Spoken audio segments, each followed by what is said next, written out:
안녕하세요. 명장스포츠입니다. 오늘도 경기 흐름과 배당 움직임을 기준으로 핵심 경기만 빠르게 짚어보겠습니다. 대충 보는 분석은 하지 않습니다. 들어갈 경기는 확실하게 보고 위험한 경기는 과감하게 거르겠습니다. 그럼 오늘의 경기 분석 바로 시작하겠습니다. 템파베이 레이스는 드류 라스무센이 시즌 6승 도전에 나선다. 6일 마이애미 원정에서 7이닝 1안타 무실점 9삼진의 완벽투로 승리를 거둔 라스무센은 최근 원정에서 무서울 정도의 쾌투를 이어가는 중이다. 반면 홈경기 투구는 이전에 비해 많이 흔들리고 있기도 하고 낮 경기에 아쉬움이 있는데 타구 내용 자체는 리그 A급이라는 점에 승부를 걸 수 있다. 전날 경기에서 톨리를 공략하면서 4점을 올린 템파베이의 타선은 집중타의 힘을 보여준 바 있다. 그러나 10타수 5안타의 득점권 성적으로 4점에 그친 게 아쉬운 부분. 2이닝 동안 퍼펙트 투구를 해낸 불펜은 위기 상황에서 멋지게 불을 꺼준 케빈 켈리가 최고의 영웅이다. 보스턴 레드삭스는 제이크 베넷이 메이저 복귀전을 가진다. 5월 8일 템파베이와 홈경기에서 5.1이닝 4실점의 투구로 패배를 당한 뒤 다시 마이너로 내려갔던 베넷은 메이저에서 탈삼진을 잡지 못하는 문제를 드러낸 바 있다. 5.9%의 배럴 비율은 훌륭하지만 47.1%의 하드 히트 비율은 솔직히 템파베이 상대로는 매우 좋지 않은 상성이라고 할 수 있다. 전날 경기에서 마르티네즈 상대로 3점을 득점한 보스턴의 타선은 막판에 동점 찬스를 놓쳐버린 게 너무나 아쉬움이 남을 듯. 특히 홈런 부재가 상당히 문제가 되는 포인트다. 2이닝을 무실점으로 막은 불펜은 지금보다 클러치 상황에서 더 잘 던져야 할 필요가 있다. 이번 경기에서 템파베이는 베이커와 켈리를 쓰지 못한다. 이 후반의 찬스를 보스턴이 활용할 수 있느냐가 포인트. 그러나 3연속 좌완 등판은 베넷에게 오히려 불리하게 작용할 수 있고 템파베이는 타선 특성상 베넷을 효율적으로 공략할 수 있는 팀이다. 반면 보스턴 타선은 라스무센 상대로 고전 가능성이 높은 편이고 최근 불펜의 안정감도 아쉽다. 템파베이의 승리 가능성이 높다.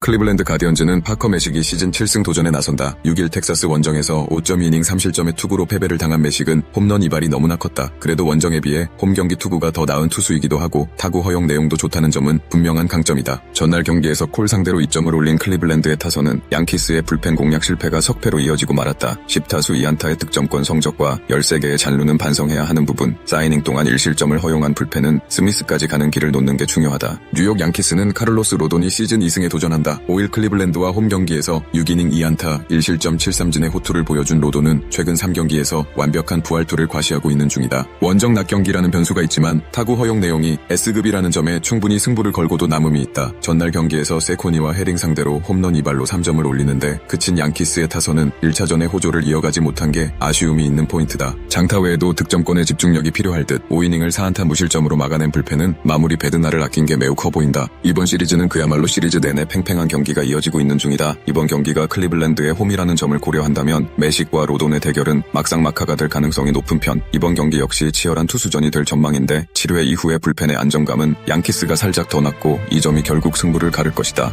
양키스의 승리 가능성이 조금 더 높다. 샌프란시스코 자이언츠는 로비 레이가 시즌 5승 도전에 나선다. 6일 컵스 원정에서 5이닝 2안타 무실점의 호투로 승리를 거둔 레이는 5개의 볼넷을 허용하긴 했지만 5월의 부진에서 벗어나는 모습을 보여주었다. 일단 홈락 경기라는 점이 좋은 징조이긴 한데 11.6%라는 괴랄한 배럴 비율은 홈런포 주의보를 연상케 한다. 전날 경기에서 알바레즈와 리발타 상대로 엘드리치의 솔로 홈런 포함 3점에 그친 샌프란시스코의 타선은 득점권의 부진이 너무나 뼈아프다. 2안타 2타점을 올린 이정우는 현대 야구의 2단 아스러운 모습을 이어가는 중 4.2이닝 동안 3실점을 내준 불펜은 다시금 페이스가 떨어지고 있다. 워싱턴 내셔널스는 포스터 그리핀이 시즌 8승에 도전한다. 6일 애리조나 원정에서 5이닝 2안타 1실점의 호투로 승리를 거둔 그리핀은 홈에서 부진하고 원정에서 좋은 투구가 최근 이어지고 있는 중이다. 다만 낮 경기 등판 시 제구가 크게 흔들리는 약점이 있는데 12.4%라는 높은 배럴 비율은 피홈런에 불안함이 있다는 이야기. 전날 경기에서 하우저와 샌프란시스코의 투수진을 공략하면서 가르시아의 2점 홈런 포함 6점을 득점한 워싱턴의 타선은 1차전 후반부터 이어진 집중력을 이어간다는 점이 긍정적인 부분이다. 특히 상위 타선이 확실하게 제 몫을 하고 있는 중 5이닝을 1실점으로 버틴 불펜은 브래드 로드의 분식 회계가 살짝 아쉽다. 이번 시리즈에서 워싱턴 타선이 보여주는 집중력은 훌륭한 수준이다. 이번 경기 역시 그 흐름이 이어질 공산이 큰 편. 레이가 홈에서 좋은 투수이긴 하지만 컵스와 다르게 워싱턴은 좌완 상대로 매우 강력한 팀이다. 전날 샌프란시스코의 타선은 결정력 문제를 크게 드러냈는데 좌완에게 약한 문제가 또다시 발목을 잡을 것이다. 워싱턴의 승리가 유력하다. 샌디에고 파드레스는 마이클 킹이 시즌 5승 도전에 나선다. 6일 매치와 홈경기에서 6이닝 4실점의 투구로 패배를 당한 킹은 최근 3경기 연속 4실점의 부진이 이어지고 있는 중이다. 특히 낮 경기 약점이 크게 드러나고 있는데 급격하게 타구 허용 내용이 나빠지고 있다는 점도 불안 요소다. 전날 경기에서 번즈와 안톤 상대로 3점을 득점하는데 그친 샌디에고의 타선은 후반의 찬스를 모조리 날려버린 집중력 문제가 현실이다. 특히 하위 타선은 그냥 AAA 레벨이라고 해도 좋을 정도 타이브레이크에서만 3실점을 내준 불펜은 추격조의 불안함이 매우 크다. 신시내티 레즈는 브래디 싱어가 시즌 3승에 도전한다. 6일 세인트루이스 원정에서 4이닝 4실점의 부진으로 패배를 당한 싱어는 이번 시즌 팀 내 최악의 선발 투수라고 해도 과언이 아닐 정도다. 게다가 원정 낮 경기라는 점은 싱어 최대의 문제인데 12.9%의 배럴 비율 역시 커리어 최악이다. 전날 경기에서 지올리토와 샌디에고의 투수진 상대로 살 스튜어트의 결승 2점, 홈런 포함 5점을 올린 신시내티의 타선은 여전히 타격 문제가 존재하는 편. 그나마 장타라도 나와준 게 어딘가 싶을 정도다. 5.2이닝을 1실점으로 버틴 불펜은 엄청난 위기관리 능력을 과시해 보여준 게 크다. 전날 경기에서 샌디에고는 이길 수 있는 찬스를 모조리 날려버리는 모습을 보여주었다. 싱커 공략이 약한 팀 특성상 싱어 상대로도 고전할 가능성을 배제할 수 없는 편. 킹이 홈에서 강하다고는 하지만 최근 투구 내용이 급격하게 나빠진 건 사실이고 신시내티는 일명 한방이 있는 팀이다. 게다가 샌디에고는 이번 경기에서 아담과 밀러는 모두 쓸 수 없다. 신시내티의 승리 가능성이 높다. 볼티모어 오리올스는 브랜든 영기 시즌 5승 도전에 나선다. 6일 토론토 원정에서 6.1이닝 7안타 3실점의 투구로 승리를 거둔 영은 최근 3경기 연속 QS 이상의 투구를 이어가는 중이다. 특히 원정에 비해 홈경기 투구가 좋은 모습이 최근 나오고 있는데 타구 허용 내용이 살짝 아쉬운 편이 있다. 전날 경기에서 길버트의 투구에 막혀 있다가 시애틀의 불펜을 공략하면서 코비 마요의 솔로 홈런 포함 5점을 득점한 볼티모어의 타선은 막판에 보여준 집중력이 매우 훌륭했다. 그러나 11타수 1안타의 득점권 성적은 9회 말 끝내기 찬스를 살리지 못한 증거이기도 하다. 4.1이닝 동안 3실점을 허용한 불펜은 믿었던 가르시아가 10회 초에 홈런 1발로 무너진 게 크다. 시애틀 메리너스는 조지 커비가 시즌 6승에 도전한다. 4일 매치와 홈 경기에서 4이닝 9안타 5실점의 부진으로 패배를 당한 커비는 최근 4경기 연속 4실점 이상이라는 최악의 투구가 이어지고 있는 중이다. 원래 원정 경기가 좋지 않은 편이긴 한데 연타를 너무 많이 맞는다는 점이 가장 큰 문제다. 전날 경기에서 로저스와 볼티모어의 불펜을 공략하면서 홈런 2발 포함 6점을 득점한 시애틀의 타선은 원정에서 꾸준히 좋은 모습을 이어가는 중이다. 다만 6점 중 홈런이 5점이었다는 점은 반성해야 하는 부분. 등판과 동시에 2실점하면서 길버트의 승리를 날려버린 호세 페로는 역시 마무리 체질은 아닌 것 같다. 전날 경기에서 볼티모어는 라스트 찬스를 날려버린 게 결국 석패로 이어지고 말았다. 일단 후반 파괴력 자체는 살아있는 게 포인트. 지금의 영은 홈 버프까지 받을 수 있는 투수. 반면 커비는 밸런스가 흔들린 모습을 보여주고 있고 원정에서도 좋지 않다. 게다가 최근에 시애틀은 접전에서 불펜이 조금씩 흔들려가고 있다. 볼티모어의 승리가 유력하다. 피츠버그 파이어리츠는 자레드 존스가 시즌 2승 도전에 나선다. 5일 휴스턴 원정에서 5이닝 4안타 무실점의 호투로 승리를 거둔 존스는 포심 평균 구속이 무려 99마일이라는 엄청난 투구를 이어가는 중이다. 게다가 또 홈이고 스킨스 뒤라는 강점이 이번 경기에서도 발현될 수 있다. 전날 경기에서 라우어와 스캇 상대로 홈런 2발 포함 3점에 그친 피츠버그의 타선은 좌완 공략 실패가 그대로 패배로 이어지고 말았다. 스킨스가 마운드에 있을 때 타선이 부진한 건 이제 행사에 가까운 부분. 1이닝 10실점의 위협을 달성한 불펜은 하락세가 명확하다. LA 다저스는 오타니 쇼헤이가 시즌 7승에 도전한다. 4일 애리조나 원정에서 6이닝 2안타 무실점의 호투로 승리를 거둔 오타니는 그야말로 언터처블의 투구를 이어가는 중이다. 세부 스탯은 모두 리그 S급 레벨 그 자체. 전날 경기에서 스킨스 상대로 고전하다가 피츠버그의 불펜을 완파하면서 엔다파에스의 2점 홈런 포함 12점을 득점한 다저스의 타선은 1이닝 10득점의 폭발력이 그대로 승부를 갈랐다. 상위 타선의 파괴력은 그야말로 미친 레벨일 듯. 3.1이닝을 1실점으로 버틴 불펜은 승리조의 휴식도 챙겼다. 전날 스킨스는 나름 살아나는 모습을 보여주었지만 불펜이 무너졌다. 문제는 존스 등판 때도 똑같은 문제가 터질 가능성이 매우 높다는 점이다. 물론 존스의 구속을 고려한다면 다저스는 이번 경기 초중반이 쉽지 않을 듯. 하지만 오타니가 충분히 버텨줄 수 있는 레벨의 투구를 해줄 것이고 불펜의 차이도 크다. 다저스의 승리가 유력하다. 마이애미 말린스는 라이언 구스토가 시즌 첫 승에 재도전한다. 6일 템파베이와 홈 경기에서 2이닝 3실점의 부진으로 패배를 당한 구스토는 메이저 레벨의 투수가 아니라는 걸 스스로 증명 중이다. 뒤에 불펜 투수들이 되기는 할 테지만 이번 경기는 구스토에게 주어진 라스트 찬스일 수 있다. 전날 경기에서 애리조나의 투수진을 공략하면서 10점을 득점한 마이애미의 타선은 8회 말 동점 상황에서 4점을 몰아친 게 승부를 갈랐다. 특히 15안타가 말해주듯 전체적인 타선 활성화는 이번 시리즈에 큰 영향을 미칠 듯. 그러나 3.2이닝 동안 4실점을 내주면서 메이어의 승리를 날려버린 불펜은 8회 초 3점 차에서 검증도 안 된 투수인 타일러 주버를 올리면 안 되는 거였다. 애리조나 다이아몬드백스는 라인 넬슨이 시즌 3승 도전에 나선다. 5일 다저스와 홈 경기에서 7이닝 2실점의 호투를 보여준 넬슨은 시애틀 원정의 부진을 홈에서 훌륭하게 극복해낸 바 있다. 일단 강속구의 위력은 여전한데 10.7%의 배럴 비율이 말하듯 장타 한 방을 주의해야 하는 레벨이다. 전날 경기에서 메이어와 마이애미의 불펜을 공략하면서 홈런 2발 포함 6점을 올린 애리조나의 타선은 일단 원정 부진에선 살아난 모습이 나오는 편. 그러나 14타수 2안타의 득점권 성적이 이 팀의 하락세를 말해주고 있다. 2.2이닝 동안 6실점을 허용한 불펜은 최근 상황만 놓고 본다면 추락이라는 표현이 어울린다. 전날 메이어는 조금은 아쉬운 투구 내용을 보여주었다. 현재의 구스토로 애리조나 타선을 막는 건 솔직히 쉬워 보이지 않는 상황. 반면 넬슨은 강속구 투수에게 약한 마이애미 타선 상대로 좋은 모습을 보여줄 수 있을 것이다. 물론 애리조나 불펜의 안정감은 많이 떨어지는 편이긴 해도 승리를 지켜줄 힘은 있고 마이애미의 텐덤은 그다지 위력적이지 못하다. 애리조나의 미네소타의 승리가 유력하다. 디트로이트 타이거즈는 프렘버 발데즈가 시즌 4승 도전에 나선다. 6일 시애틀과 홈 경기에서 5이닝 1실점의 호투로 승리를 거둔 발데즈는 약간 징검다리 투구가 나오고 있는 중이다. 4월 9일 미네소타 원정에서 5이닝 8실점 패배를 당했는데 홈이라는 점 그리고 작년보다 나아진 타구 허용을 고려한다면 리벤지의 찬스라고 해도 좋아 보인다. 전날 경기에서 브래들리와 미네소타의 투수진을 완파하면서 홈런 4발 포함 10점을 올린 디트로이트의 타선은 1시간 50분의 우천 중지가 오히려 집중력을 살리는데 동무이 된 못보이다. 이 홈런 4타점을 올린 딜런 팅글러는 올스타전의 명암 정도는 내밀어 볼 수 있을 듯 사이닝을 무실점으로 막아낸 불펜은 이러한 흐름을 계속 이어가줘야 한다. 미네소타 트윈스는 마이크 파레데스가 데뷔 첫 승에 도전한다. 5일 캔자스시티와 홈 경기에서 3.2이닝 2안타 3실점의 투구를 보여준 파레데스는 마이너와 메이저의 차이를 여실히 느끼고 있는 중 2경기 연속 3.2이닝 2부터 3실점인데 주자 있을 때의 투구가 너무나 좋지 않다는 최대의 문제가 있다. 전날 경기에서 트로이 멜튼 상대로 솔로 홈런 4발로 올린 4점이 득점의 전부였던 미네소타의 타선은 득점권에서의 부진이 너무나 컸다. 특히 7회 말 만루 찬스를 살리지 못한 건 크게 반성해야 하는 부분. 3.2이닝 동안 5실점을 허용한 불펜은 다시 흔들리기 시작하면 대책이 없다. 최근 디트로이트 타선은 그야말로 단체 각성이라도 한 듯한 모습을 보여주고 있다. 특히 후반 공략의 위협이 이전보다 훨씬 더해진 모습. 발데즈의 투구는 최근 살아나고 있고 미네소타 타선은 전날 중후반의 타격 부진이 문제가 될 수 있는 편. 게다가 파레데스는 마이너 시절의 강점이었던 스위퍼가 전혀 힘을 쓰지 못하고 있다. 디트로이트의 승리가 유력하다. 더 자세한 분석과 추가 정보가 궁금하시다면 댓글에 공유방 링크를 확인해주세요. 스포츠의 모든 것 명장 스포츠가 함께합니다. 시청해주셔서 감사합니다.